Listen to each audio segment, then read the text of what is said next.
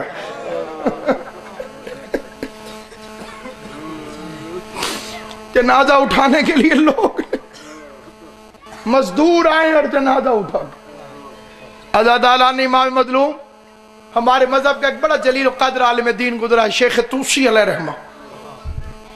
وہ کازمین میں تھا، اس نے آخری وقت میں وصیت لکھوائی کہ جب میں مر جاؤں تو مجھے کربلا جا کر دفن کرنا، کیونکہ یہ مسلمات میں سے ہے کہ جو کربلا کی زمین میں دفن ہو جائے اس کا حساب کتاب نہیں ہوتا۔ مجھے کربلا دفن کرنا، غش آ گیا، آنکھ کھلی، وصیت تبدیل کرائی، کہ میری وصیت بدلو، مجھے یہیں کازمین میں دفن کرنا۔ بیٹا نے پوچھا ابھی تو وصیت کی تھی کربلا دفن کرنا، وصیت تبدیل کیوں کی؟ کہا میرے بچوں جب میری آنکھ لگی تو میرے خواب میں میرا 7واں امام زنجیروں میں میرا امام میرے خواب میں اس عالم میں آیا کہ اس کے ہاتھوں میں زنجیریں، اور مجھے دیکھ کے کہنے لگا توسی تجھے میری شفاعت پر یقین نہیں؟ اللہ آپ کو کازمین لے جائے، امام موسیٰ کاظم کے حرم میں، پوچھنا توسی کی قبر کہاں، این امام کے دروازے کے اوپر، اور اس نے اوپر یہ کسی مقام پر اگر کوئی حضرت قلندر کا شعر پڑھتا ہے کہ جناب قلندر نے فرمایا کہ میں علی کی گلی کا کتا ہوں، یا میرے جیسا کوئی ذاکر منبر پہ کہتا ہے کہ ہم مولا علی کے کتے ہیں، تو مکشروں کو بڑی مرچیں لگتی ہیں اور تکلیف ہوتی، اس پر وہ کہتے ہیں جی یہ انسان ہے، اللہ نے تو انہیں انسان بنایا، یہ اپنے آپ کو کتا کیوں کہتے ہیں؟ شیخ طوسی سے بڑا عالم دکھاؤ، 4 بڑی کتابوں میں سے 2 کتابوں کا مصنف ہے شیخ طوسی علیہ رحمہ، اور اس نے وصیت کی کہ میرے قبر پہ وہی آیت لکھنا جو اصحاب کہف کے کتے کے لیے قرآن میں آئی ہے کہ ان کا کتا ان کے دروازے پر چپ چاپ بیٹھا ہو۔ عزاداران امام مظلوم، یہ میرا وہ غریب امام ہے، یہ میرا وہ مظلوم امام۔ آپ کوئی اہل سنت بھی ہو، اس کے دل میں محبت اہل بیت ہو، یہ فکرہ اس کے رونے کے لیے کافی۔ کسی کو زہر مل جائے، خدا نہ خواستہ، زہر کی پہلی صفت یہ ہے کہ یہ خشک ہوتی، خشکی پیدا کرنا، اور جسے زہر دی جائے اسے پیاس لگ جاتی، اور اس کا دل کرتا ہے کہ مجھے سمندر بھی ملے تو میں پی جاؤں۔ اور دوسری ضرورت جسے زہر مل جائے اس کی یہ ہوتی ہے اسے تڑپنے کے لیے جگہ چاہیے ہوتی۔ جس غریب قیدی کی میں شہادت پڑھ رہا ہوں اسے زہر ملا بھی ضرور ہے، لیکن نہ پینے کے لیے پانی ملا، نہ تڑپنے کے لیے جگہ ملی۔